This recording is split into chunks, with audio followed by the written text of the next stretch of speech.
my name is Ashley. Today I'm going to show you how to make the most easiest and simple olive to prepare. We have over here black olives, which we picked it up from my son's garden. I washed it once, but I'm going to wash again. So you make sure that you wash it very, very good. You don't have to make it really dry or anything. Just rinse it. And then you take a bucket. We have a rock salt over here. First you'll put a little bit rock salt at the bottom of the plate.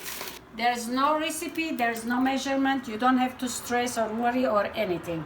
And then you take a handful olives and you put into the bucket.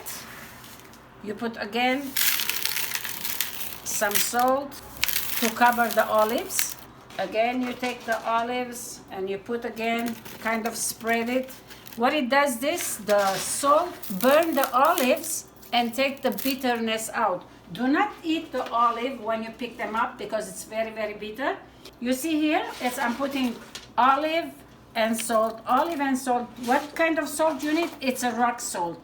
Rock salt, what it does, the regular salt, you cannot use it because it will absorb too much the salt and it's going to be too salty for you. But what the rock salt does, it takes the bitterness away much quicker too.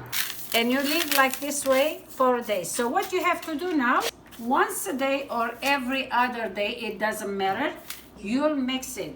You'll hold the bucket, you turn it. If you cannot, just do it with the spoon. But when you hold the bucket and you twist like this, it's much easier. And when you mix it, you'll see the liquid, it's going down. So when it gets a little bit wet, even it's better because the salt gets wet and it attached to the olive and it takes the bitterness much, much faster. You'll keep it for at least 3 to 4 weeks. Or it can be maybe in third week or second week. It depends how the olive it was ripe. More riper it is, it's much quicker. It will help to take the bitterness away. When it's prepared, when it's ready, you rinse it very well and you taste it again. If it's too salty, just keep it for a couple hours in the water. It takes a little bit the saltness away. Later on, what you do is you put them here. We already prepared. So you put in the olive oil. You have to make sure that the olive oil it's covered the olives. You can cut a lemon. It's a preference again.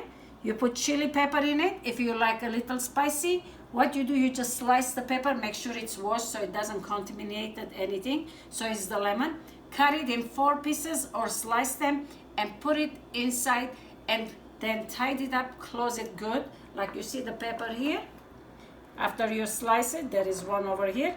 You just cover it and you keep it outside. And then when you have to eat, if you don't want to put the lemon, which is fine, it's optional.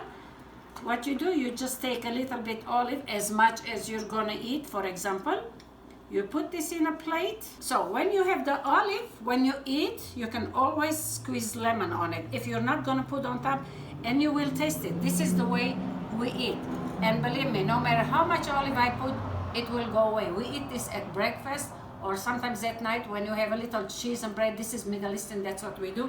Cheese, bread, labneh. I hope you'll try this recipe. It's not hard, it's very simple, easy. There's plenty gardens, there's plenty trees that whenever we go, we see olives on the floor. When it's black, this is the way you prepare. So I hope you will enjoy it and I hope you'll try it because very simple, easy. You will have whole year olive to eat. If you have a tree, pick them up, don't let them go for a waste. It's organic, it's healthy for health benefits it has. The way we always use olive oil, that's where it comes from. It's very healthy. Try it and you will enjoy it. Thank you for watching again. Bye-bye.